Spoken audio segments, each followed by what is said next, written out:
ये स्वामी जी महाराज की वाणी है। हजूर स्वामी जी महाराज मनुष्य जन्म के लिए बता रहे हैं कि है ये इंसान, आपको मनुष्य जन्म मिला है और बड़े भागों से मिला है, बहुत देर से मिला है।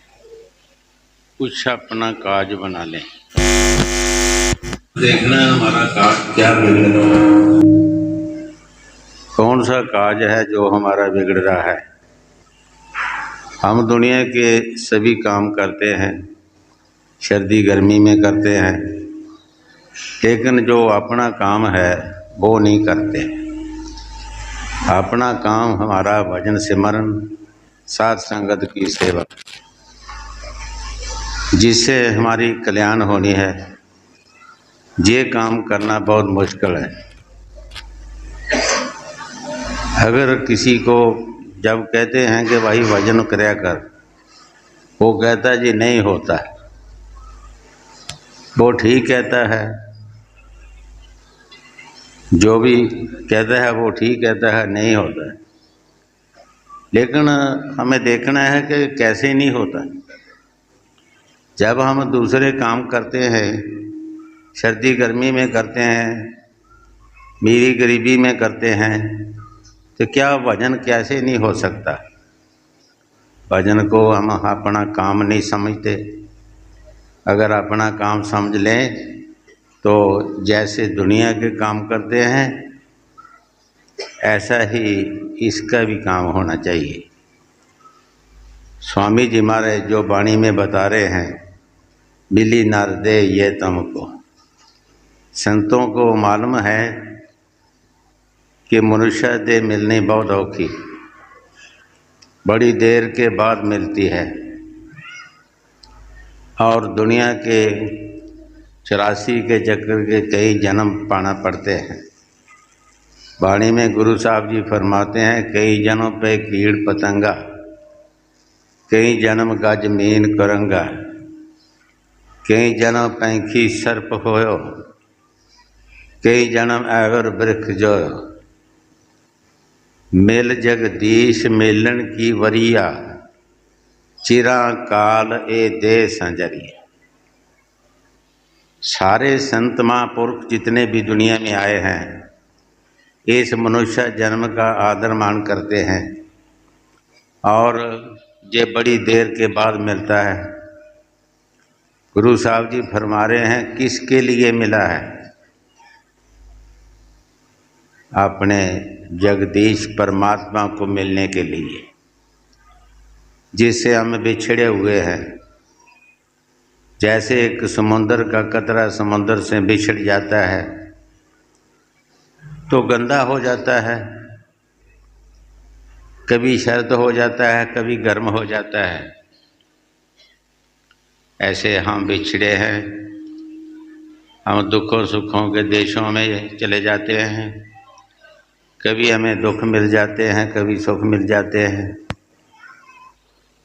संत कहते हैं कि भाई अपना काम कर लें, हमारा काम भजन सिमरन और सत्संग साध संगत की सेवा, ये तीन काम जो हैं संतों ने कलयुग में वरदान किए हैं, इसमें हमारी मुक्ति मिलती है। और जो कर्म कांड करते हैं, कर्म कांडों से हमें मुक्ति नहीं मिल सकती। लेना देना हमारा बन सकता है, किसी का लेना होता है, किसी का देना होता है। तो ऐसे ही हम जन्म लेते हैं। जो भी किसी से लेना होता है वो किसी तरीके से भी ले लेता है। हजूर महाराज एक शाहूकार था, उसके घर में गए तो रोने की बाज आए। गुरु साहब ने उस शाहूकार को पूछा, भाई तुम्हारे रोता कौन है? वो कहने लगे, जी सिपाही मर गया है तो घोड़ी रो रही है। गुरु साहब ने पूछा क्या मतलब? कहने लगा जी ये औरत जो रो रही है ये पिछले जन्म में घोड़ी थी और एक सिपाही था, उससे हमारा लेना देना था, कुछ हो हमारे पास माया छोड़ देता थी।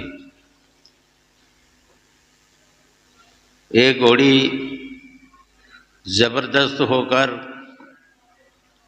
जंग में ले गई थी और गोली अगले आन को गोली जलाकर दोनों को मार दिया। ये एक औरत बन गई, जो सिपाही था वो हमारे घर पैदा हुआ। उसके वारिस आए तो हमारे घर में आ गए, तो उन्हें पूछने लगे कि हमारा सिपाही जो तुम्हारे आता था क्या उसका कुछ लेना देना है? तो मैंने जवाब दे दिया उसकी माया कुछ हमारे पास है थी, लेकिन मैंने जवाब दे दिया। वो चले गए। जब लड़का पैदा हुआ, लड़का जवान हुआ, इस लड़की से शादी हो गई, लड़का बीमार हो गया। बीमार हो गया, हम कीम डॉक्टर कोई भी जहाँ भी कोई दस पाता था मैं हम जाते थे और उसे दवाई लेते थे। 2.5 रुपये रहते थे। तो एक मौलवी आया, उसने चाड़ा किया, जिसको हम फांडा कहते हैं, मुसलमान चाड़ा कहते हैं। उसने चाड़ा किया तो लड़का हंसा। वो कहने लगा देखो मैंने एक चाड़ा किया है तो लड़का खुश हो गया है, एक और करेंगे ठीक हो जाएगा। जब वो चला गया मैंने पूछा काका क्या तुम ठीक हो? वो कहने लगा मैं बिल्कुल ठीक हाँ और कोई बीमारी नहीं। मैं वो सिपाही हाँ जिसने तुम्हारे पास माया रखी हुई थी। ये 2.5 रुपये रहते थे, ये भी अब मुक गए हैं, मैंने ले लिए और हम तो दुनिया से चले हैं। ये घोड़ी मुँह जोर होकर जो जंग में मुझे ले गई थी, ये सारी जिंदगी रोती रहेगी। भाई दुनिया के कर्मकांड जो होते हैं ऐसे ही होते हैं कि हमें किसी का लेना होता है, किसी का देना होता है। मुक्ति के लिए संत महापुरुष मुझे भजन बताते हैं कि भजन की ज़रूरत है भाई, और साथ संगत की ज़रूरत है। साथ संगत की सेवा करनी चाहिए और भजन करना चाहिए अगर मुक्ति करानी है। हाँ, मिली न रे दे ये तुमको, बनाओ काज कुछ अपना, बचो मत आए इस जग में, जानियो रैन का सुपना। गुरु साहब जी बड़े प्यार से फरमा रहे हैं, भाई देखिए कि जहाँ पच जाच न जाए। जो भी खाना पच जाता है उसका क्या बनता है? विष्टा बन जाता है।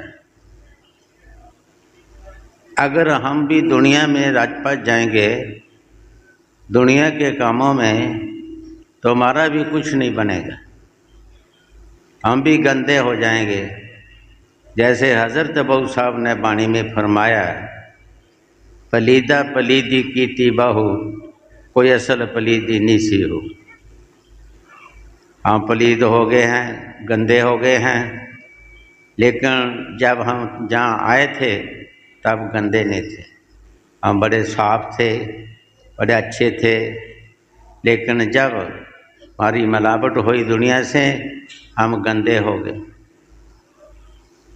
ऐसे ही गुरु साहब जी फरमाते हैं कि भाई ये दुनिया में रच पच जाएंगे तो क्या बनेगा, तुम गंदे हो जाएंगे, हम अपने मालिक के पास नहीं जा सकते, मालिक से बिछड़ते जाते हैं। हम सोचते नहीं, हम तो दिनों दिन बिछड़ रहे हैं।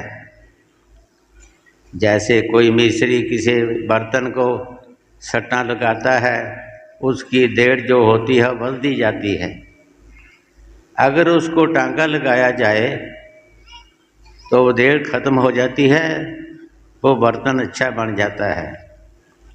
संत महापुरुष दुनिया में आते हैं, वो हमें टांका लगाते हैं, वो हमें परमात्मा का रास्ता बताते हैं कि भाई इस रास्ते में चलना। जैसे गुरु साहब जी वाणी में फरमाए हैं, भूले को गुरमार्ग पाया, अबर त्याग और भक्ति लाए। हम भूले हैं, दिनों दिन बिछड़ रहे हैं। कोई संत महापुरुष जब मिलता है वो मुझे समझाता है, क्या हो आपको रास्ता बताएंगे, उस मालिक के घर में जाने का, तुम उस रास्ते में चलने की कोशिश करें। जब कोई भी इंसान रास्ते में चलता है तो एक दिन ज़रूर अपने मंज़िल मकसूद पे पहुंच जाएगा, एक दिन ज़रूर अपने देश में चले जाएगा। जब रास्ता ही नहीं मुझे मिलेगा तो हम कैसे जा सकते हैं। रास्ते के लिए कोई रास्ते का भेदी चाहिए। जैसे कबीर साहब जी महाराज फरमाते हैं,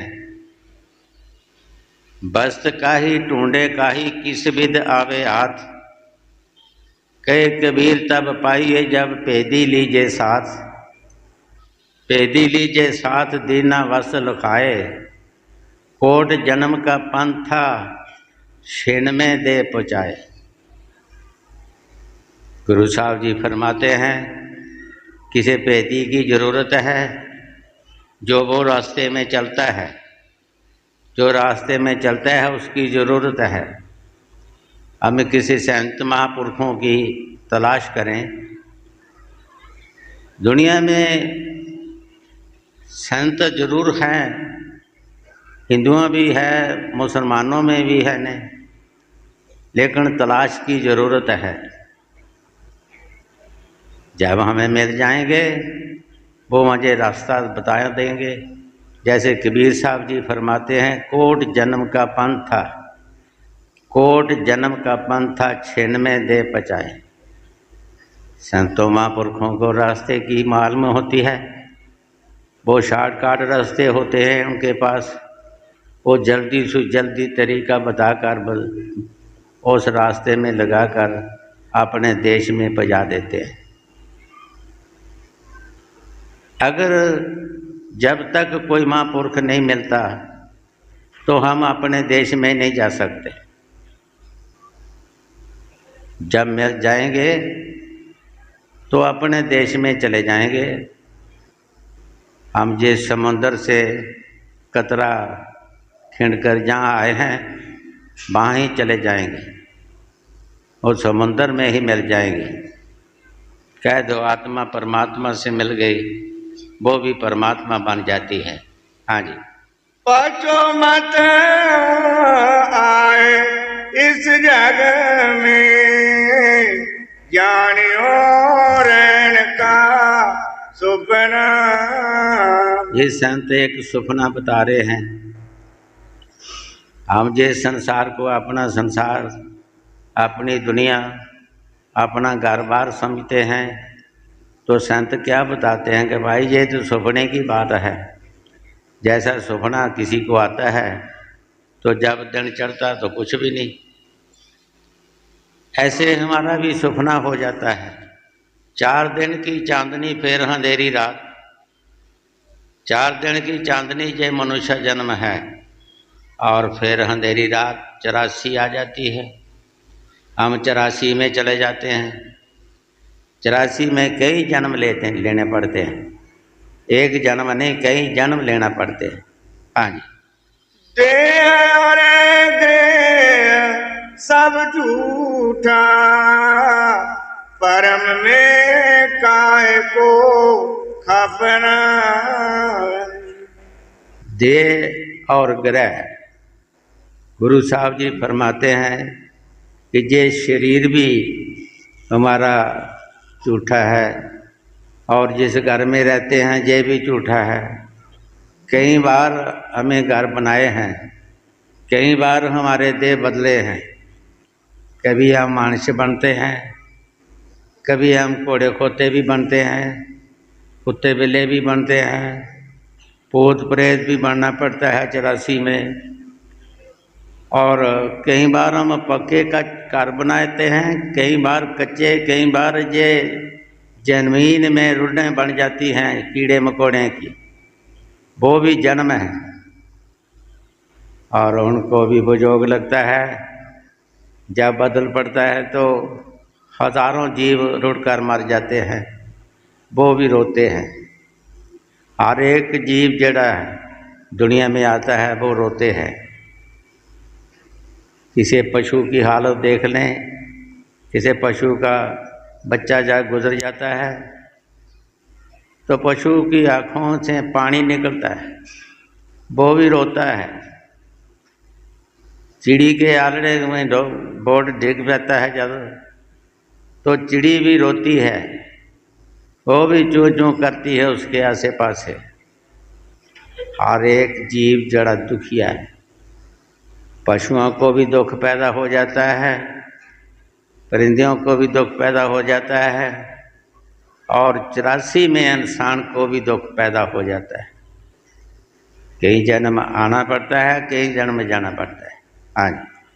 देह और गृह सब झूठा, परम में काय को खपना। जीव सब लोभ में फूले, काल से कोई नहीं बचना। गुरु साहब जी बड़े प्यार से फरमा रहे हैं, जीव सब लोभ में फूले।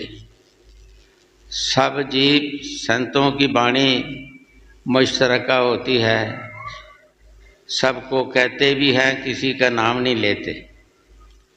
सभी जीव लोभ में फूल रहे हैं।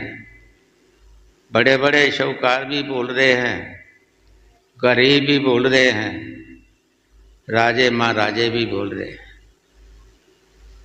काल से कोई नहीं बचना। एक दिन काल के काबू आ जाएंगे। हर जीव पर छापा लगाया है काल ने। जैसे कबीर साहब जी फरमाते हैं, जगत चबेना काल का, कुछ गोद में कुछ मुख में।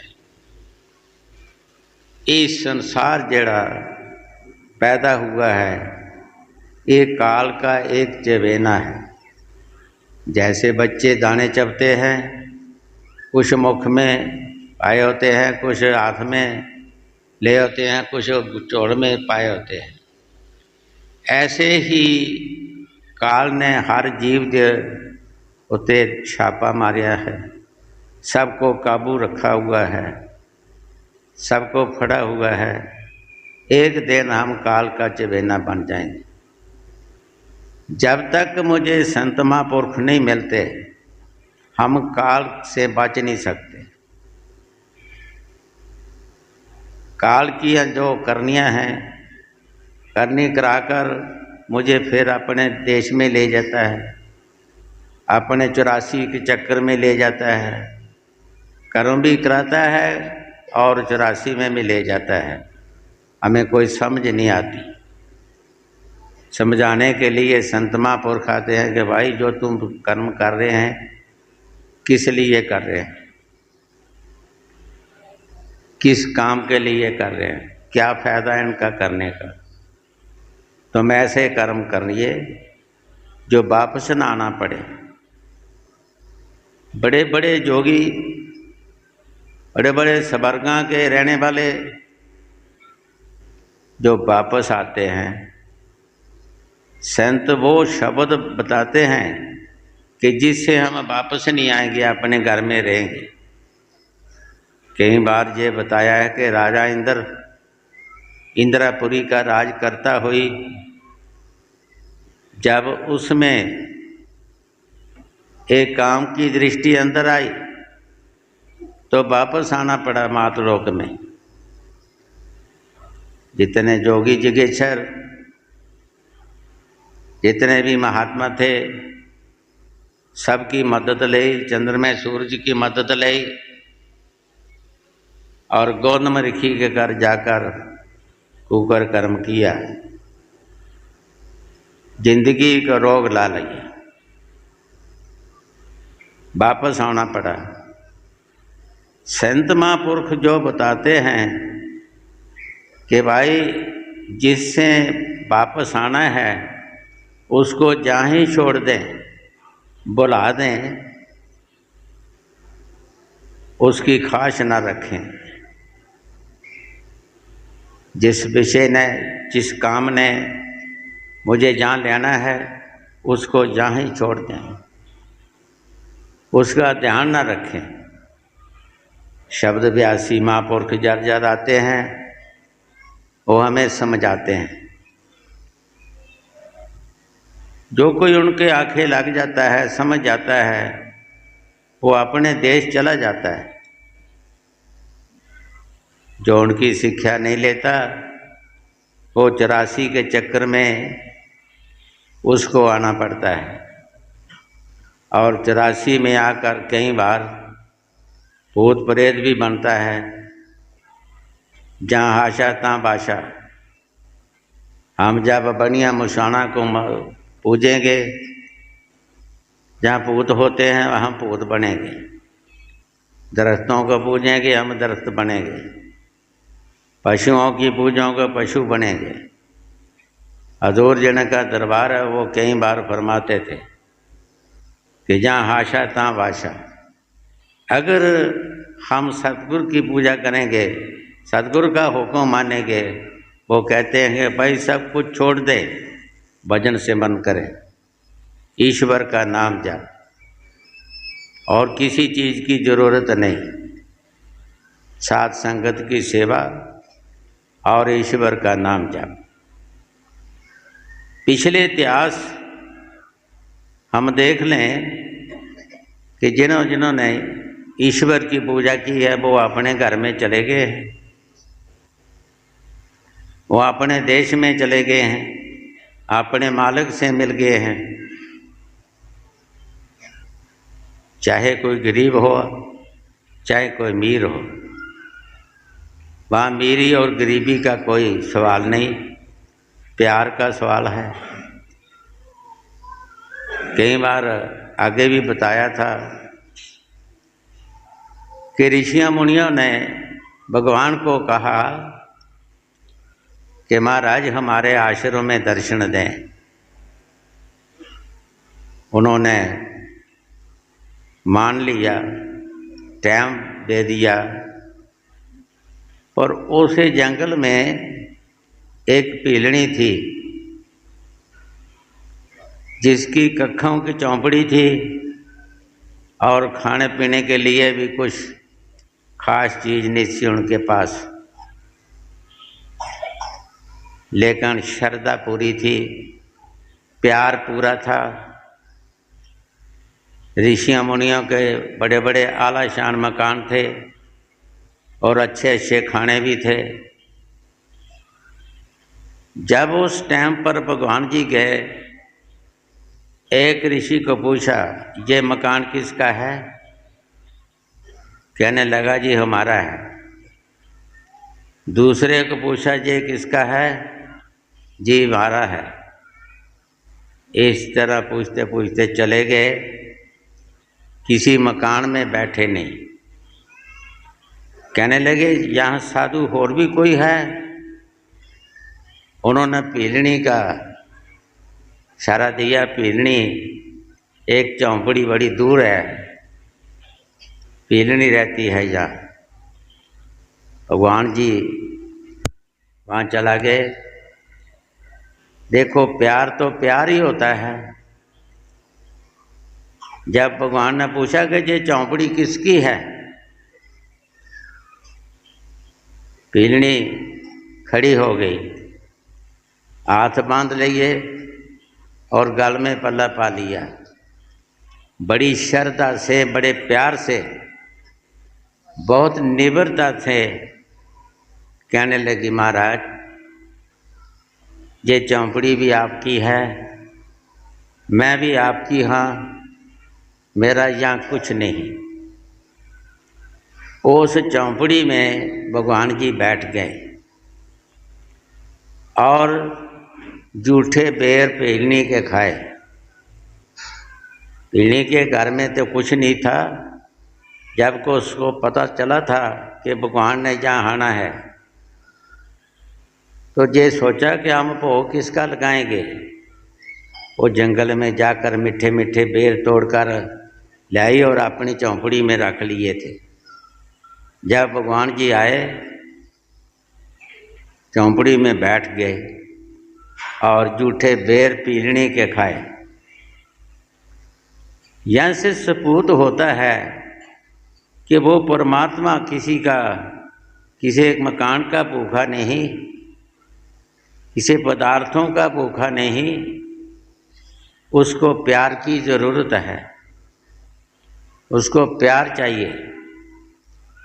प्यार सबसे पदार्थों का पदार्थ है, दौलतों की दौलत है, बड़े से बड़ा है। अगर जिसने पाया प्यार से पाया। सभी ऋषि मुनि बेचैन हुए जब देखा भगवान ने, तो सबको बुलाया, आओ भाई बैठ जाइए। मैंने आपको पूछा है, आप किसी ने भी हमारा मकान नहीं बताया। ये पीलनी ऐसे गरीबनी बेचारी ने जो कखा की चौंपड़ी है, ये हमारी बताई है कि ये तुम्हारी है, हम इसमें बैठ गए हैं, आपका क्या तराज है। वहाँ लिखा है, जिन प्रेम किया तिन प्रभ पाया। जिन मसला, जिन जेड़ा लफ्ज है, ये मुश्तरका है। इसमें गरीबी आ सकता है, अमीर भी आ सकता है, हर किस्म का इंसान आ सकता है। जिन प्रेम किया तिन प्रभ पाया। तो जब जब भी संत महापुरुष आते हैं, वो हमारा प्यार देखते हैं, क्या कितना को प्यार है। जब हमारा चौथी पातशाही गुरु रामदास जी आए, उन्होंने भी प्यार देखना चाहा संगत का, कि किसका विश्वास है हमारे ते। सबको बुलाकर एक मामूली काम बता दिया, जाओ भाई मिट्टी के चौंतरे बनाओ। मिट्टी के चौंतरे बनाना शुरू कर दिए। शाम के बकर जार गुरु साहब को तला देनी, ये चौंतरे बने हुए हैं। जब उन्होंने देखना, कहना ढा दो, ये अच्छे नहीं बने, और बनाओ। इसी तरह करदियाँ करदियाँ सब संगत हट गई। कभी क्या चौंतरे होर बनाओ, कभी क्या मिट्टी होर ले आओ, कभी क्या जगह तब्दील कर दो, लेकिन सभी संगत हट गई। एक चौथी पातशाही गुरु रामदास जी रहे। हमें सोचना है कि हजारों बंदे जब हट जाएंगे, तो एक बंदा काम करता रहे, उसका कितना विश्वास होगा। उन्होंने सतगुरु को क्या समझा होगा, कोई ना कोई दिल में भाव लिया होगा। इतिहास में बताया है कि 70 बार चौंतरे बनाए और 70 बार ही गुरु साहब ने हटाए। आखिर जो संगत में प्रेमी समझते थे अपने आप को, उन्होंने क्या भाई जब सारी संगत हट गई है, तो तुम भी छोड़ दो, तुम क्यों इतने शरीर से बनते हो, क्यों इतनी कोशिश करते हो। यार दुनिया की मिसाल बताइए, कि जब 17 वर्ष को इंसान होता है तो 70 बतरा हो जाता है। उस वक्त गुरु साहब ने उनको कहा कि भाई जो कुछ भी कहना है मुझे कहो, हमारे सतगुरु को कुछ ना कहो। सतगुरु सुजाखा है, वो सब कुछ जानता है। हम अंधे हैं, हम कुछ नहीं जानते। अगर गुरु साहब जी कहन सारी उम्र चौंतरे बनाने हैं तो रामदास बनांदा रहेगा, हमें क्या काम है। और मैंने अपने आप को बेच दिया, सतगुरु के आगे मैंने बैर कर दिया। ये शरीर हमारा नहीं, ये शरीर हमारे सतगुरु का है, जहाँ मर्जी लगाए। तो मुर्शिद जाना नहीं होता, मुर्शिद सब कुछ जानता है। जब देखा कि ये हुण हमारा हो गया है, फौरन अंदर से जो शब्द आता है वो शब्द प्रकट हो गया। वो शब्द हमारे सबके अंतर है, लेकिन मेहनत की ज़रूरत है। और शब्द के जरिए हम जीते हैं, और शब्द के जरिए हमें काम काज करते हैं। जब वो शब्द किसी से गायब हो जाता है तो ये शरीर मुर्दा बन जाता है। हमें ये सोचना चाहिए कि जब जब संत महापुरुष आते हैं, जब हमें शिक्षा देते हैं, हमें शिक्षा पर हमेशा के लिए कायम रहें और चलते रहें, उस रास्ते पर चलते रहें। जिस इंसान को कोई रास्ता नहीं मिलता वो क्या कर सकता है, कैसे अपने मंजिल पर पहुंचेगा। जिसको रास्ता मिल जाएगा वो अपने मंजिल मकसूद पे पहुंच सकता है। एक दिन ज़रूर चले जाएगा, लेकिन रास्ते की तलाश ज़रूर करनी चाहिए। वो रास्ता मुझे कोई संत महापुरुष ही बताएंगे जो चलते हैं, जो उस रास्ते चलते हैं वो ही बताएंगे। जो उस रास्ते चलते नहीं वो मुझे नहीं बता सकते। जो स्वामी जी महाराज वाणी में फरमा रहे हैं मैं ठीक फरमा रहे हैं। हाँ जी। जीव सब लोभ में भूले, काल से कोई नहीं बचना।